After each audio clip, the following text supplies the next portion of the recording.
प्यारे टीचर्स, एक बार फिर से स्वागत है आप सबका कॉन्सेप्ट कर्ता में। और आज का हमारा टॉपिक है भाषा विकास का सिद्धांत, जिसे दिया है नॉम चॉम्स्की ने। इसे हम भाषा अर्जन का सिद्धांत, परिपक्वता का सिद्धांत, अधिगम सिद्धांत के नाम से भी जानते हैं। ये सारे नाम आप याद कर लीजिएगा, इससे एग्जाम में पूछे गए हैं, मतलब सवाल। ठीक है। फिर इनबॉर्न थ्योरी और इनेट थ्योरी से हम इंग्लिश में कहते हैं। नॉम चॉम्स्की आपके अमेरिका के थे और वे एक संज्ञानात्मक वादी थे। अब बिल्कुल आते हैं एकदम मेन टॉपिक पर। सिर्फ एक पेज का नोट्स है, बहुत जल्दी क्लियर हो जाएगा आपको। और हमेशा की तरह मैंने लास्ट में नोट्स का इमेज डाल दिया है, आप इसका स्क्रीनशॉट ले लीजिएगा। ठीक है, लेट्स मूव फॉरवर्ड। आपका जो ये थ्योरी है भाषा विकास का सिद्धांत, वो ये कहता है इनके अनुसार कि जो बच्चा होता है उसमें जो सीखने के गुण होते हैं वो जन्मजात होते हैं।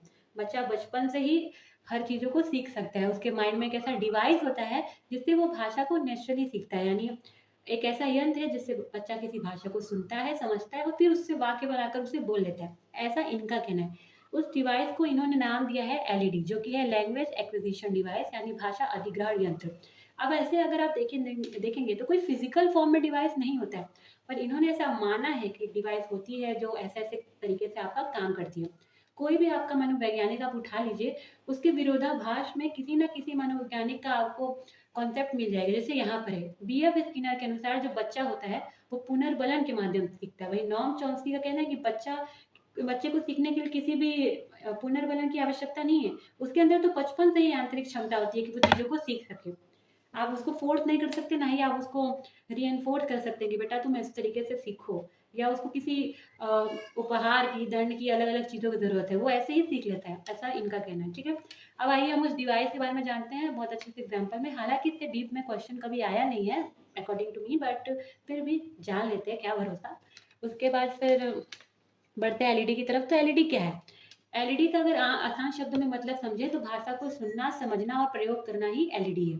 इसे हम 3 स्टेज में डिवाइड करते हैं: इनपुट, प्रोसेसिंग, आउटपुट। इनपुट का मतलब क्या हुआ कि बच्चे ने अपने आसपास लोगों को बात करते सुना, तो उसने उस चीज़ का इनपुट अपने माइंड में लिया। फिर हुआ प्रोसेसिंग, तो जो उसके माइंड में आया उसने उस चीज़ को एनालाइज किया, उसका व्याकरणिक नियम समझा। अब आया आउटपुट की बारी। पहले उसने सुना, फिर उसने समझा, अब वो चीज़ को बोलेगा, वाक्य बनाएगा। यही आपका हो गया इनपुट, प्रोसेसिंग, आउटपुट। अगर हम इसे एग्जाम्पल के तौर पे समझे तो मान लीजिए कि बच्चे ने अपने आसपास के लोगों को नमस्ते करते हुए देखा, तो उसने इस चीज़ का इनपुट लिया अपने अंदर कि अच्छा एक नमस्ते करके एक शब्द होता है, उसने अपना इनपुट रख लिया। अब उसने उस पर प्रोसेस किया कि अच्छा हम नमस्ते कब बोलते हैं? जब हम किसी बड़े को दिखते हैं। इसको बोलने का नियम क्या है कि हम किस तरीके से बोलते हैं? मैं आपको नमस्ते करता हूँ, या अंकल नमस्ते, इस तरीके से जो भी नियम है, वाक्य है, उस चीज़ को समझता है। फिर वो आउटपुट करता है। जैसे ही उसने किसी बड़े को देखा, अब उसने जो भी सीखा था उसने वो बोल दिया। तो इस तरीके से आपका इनपुट, प्रोसेसिंग, आउटपुट हो गया। यहाँ पे क्या लिखा गया है कि एक सेकंड, यहाँ पे आपको एक कॉन्सेप्ट दिया गया है कि जो जन्म से लेकर 5 से 6 साल तक के जो बच्चे होते हैं, उनमें अपनी मातृभाषा के व्याकरण में दक्षता हासिल कर लेते हैं। ठीक है? जैसे कि अगर मेरी मातृभाषा है हिंदी, मैंने हिंदी में चीज़ों को सीखा, बात करते लोगों को सुना, उस नियम को समझा कि अच्छा पहले हम मुझे बोलते हैं, फिर हम ये शब्द बोलते हैं, फिर हम लास्ट में अपनी क्रिया बोलते हैं, जो भी अपना कॉन्सेप्ट है उसे समझा। अब मैंने पैदा होते ही क्रिया, विशेषण, संज्ञा, सर्वनाम ये सब तो पढ़ा नहीं, लेकिन लोगों का सुनते-सुनते तो मुझे इस चीज़ का नॉलेज हो गया। जैसे कि अगर मैं एक छोटी-सी बच्ची हूँ, मैंने लोगों को बात करते सुना कि मुझे आम चाहिए या मुझे आम पसंद है, तो फिर मैंने उस चीज़ को सुना, फिर मैंने उस चीज़ को एनालाइज़ किया कि अच्छा ये एक फल होता है, इसे हम खाते हैं। अब हम वाक्य में से ऐसे बोलते हैं कि मुझे, फिर हम आम बोलते हैं, फिर हम ये अपना क्रिया वाला बात बोलते हैं।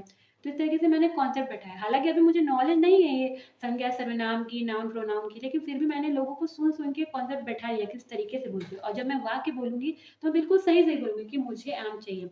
अगर आप किसी छोटे बच्चों को उठा लीजिए तो वो भी इस तरीके से बात करते हैं। पहले वो छोटे-छोटे शब्द को तोड़ते हैं कि आम, आम, तब उन्हें सिर्फ़ शब्द का नॉलेज होता है। अभी वाक्य वाला कॉन्सेप्ट उन्होंने सीखा नहीं, लेकिन जब वो वाक्य बनाना सीखते हैं तो बिल्कुल सही बोलते हैं, मुझे आम चाहिए। क्या आपने किसी को ऐसे बोलते सुना है कि आम चाहिए मुझे? नहीं, बिल्कुल सही वाक्य बोलते हैं, क्योंकि उनके अंदर ये यूनिवर्सल ग्रामर का कॉन्सेप्ट होता है। जैसा कि मैंने यहाँ लिखा है कि भाषा को सीखने की जो बुनियादी समझ होती है उनके अंदर जन्म से ही आ जाती है कि मुझे आम चाहिए। वो ये ऐसे नहीं बोलते कि चाहिए आम मुझे या आम चाहिए मुझे, बिल्कुल लॉजिकल सेंटेंस वो बनाते हैं। ठीक है?